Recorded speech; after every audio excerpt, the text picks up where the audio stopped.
When she said entertaining thoughts she hadn't entertained since World War II. I know your picture's in there someplace. Could we talk about that right to begin with? That sounds interesting. The fact that... Also, all right, yeah. Right to begin with, before we went on the start of the interview, I had mentioned that I really loved the film, and I thought it was going to be very successful. And I said, what do you think about it? And Cher, you were saying... This is what I said to Sue, I think that we can't see it properly the way an audience is going to see it. And also, we're used to all of this eccentricities about it. Oh, okay, so well, Sue, for God's sake. I said we're used to that. I didn't say anything. Michelle didn't get I just nodded my head. Would you like to use the word eccentricity also? Yeah, okay. Sure.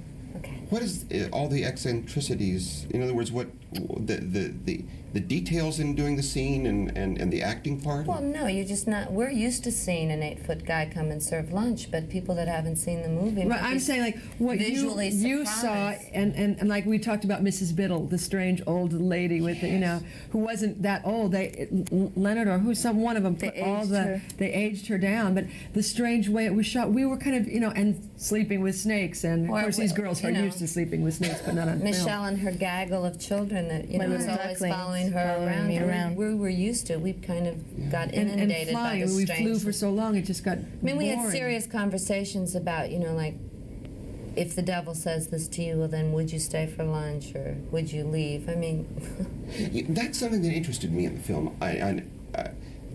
What's crucial at the very early part of this film is getting into and believing the seduction scenes. Mm-hmm. And I would imagine, as an actor, that's one of the most vulnerable times where you have to find something in common with that character, as well as exposing something within you that shows the vulnerability that you have to a man, to that seduction part. Cher, was that a difficult scene for you to do, to make work? I have to tell you, by the time I got to that scene, we had all been working together for a really long time. By that time, I trusted Jack so much that I didn't have a problem with that. The beginning of it, though, was very frightening to me because the first week that we had to work were like a whole bunch of hard scenes for me, and I was really frightened because I think I was intimidated a little bit by working with Jack. I mean, I really wanted to work with him, but it's difficult until you get a certain feeling with him where you just feel fine and he's just another actor and that's okay, but I mean, it's like working with someone who's your idol is a little bit difficult in the beginning. Mm-hmm. It was for me. I can't say about the rest of the Susan, now again, in that seduction scene, it starts off with this... Well, we were different because there was really a third person, and that was the music, and that made it very, very difficult. It was a great scene. It was the only scene I really had with Jack, and I was always very anxious to do it, and but it was very tough because there wasn't much space for us, so we were fighting the whole problem of how to deal with the music and at the same time do what we had to do. And also, Jack was wrapped before they did my reverses. Oh, so you weren't playing we off did the him. Beginning part of the scene, and then weeks later we came back to my close-ups, and he very nicely came in and kind of was behind camera for part of it, but that made it a little difficult too because we didn't even do it all in one piece. Yeah. But I had a great time. I love that scene. Your character also perhaps physically evolves more. There's the prim and proper and almost sort of restrained. Well, I thank Linda Gersich for my entire characterization.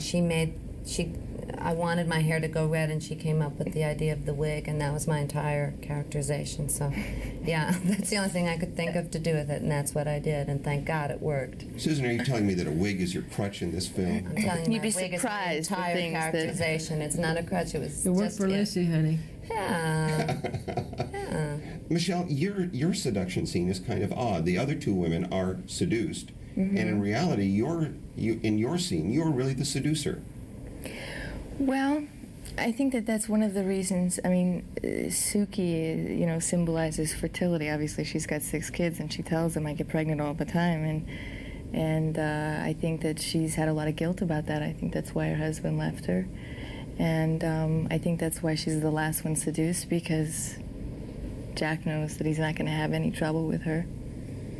And so it is kind of an odd scene, but it makes sense with her character. I don't know that that comes across in the film, that her power is the power of fertility. Oh, yeah. Yeah, one thing that I noticed about this film is that it is a perfectly cast film. And it's really, I think, a tribute to all of you. I cannot imagine anyone else doing these roles. I really can't. I mean, you've defined them so well.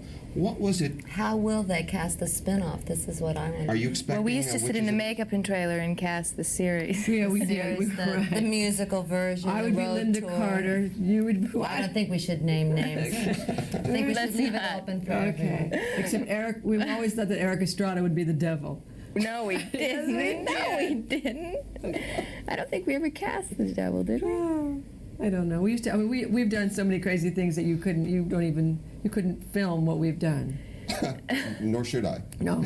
Susan, I've got to ask a question. In Austin, the Rocky Horror Picture Show is a classic. Every Saturday night, it attracts a throng of hundreds. How does it feel to be part of such a cult movie? I feel like Helen Hayes. I mean, there is, it's a rites of passage film that's been going on now for 10 years. I think it's great. I love the movie. I think it has a great message, a great energy. I'm real proud to be a part of that, and I hope my grandchildren understand when the time comes. When they see you up on the screen saying... And at my half-slip and bra, yeah. Cher, what other things are there left for you to accomplish? You have been so successful in music. I'm going to become a marine biologist. Oh, marvelous. I was going to say a vaccine you could come up with. What? Superconductors have already been figured out. I don't know. Right, you know how good I am with that kind of stuff. Are you driven for success? Is that so important for you? Well, let's say this. I might be driven for expression because I have certainly not been successful at everything that I've attempted. I mean, I've been successful in every field that I've attempted, but I haven't been successful in each field at all times. Not that you can hope for that, but I mean, I like being able to express myself, and it's a necessity for me somehow. You also like shopping. That's true. I have to pay We're my working bills. girls. Everybody Right, has to work. So right. There's the emotion, the artistry, and then there's the money. And then there's the money. Yeah. Is the money good? Compared to what? Stockbrokering? Well, I don't know what stockbrokers get paid. I haven't gotten $175 million from anybody lately. I want to thank you all very much for a really, really terrific film. This is marvelous, and someone once told me this is going to be the dark horse of the summer, and I think they're right. Oh, great. Thank you. Thank you. Congratulations. Stop tape. Thank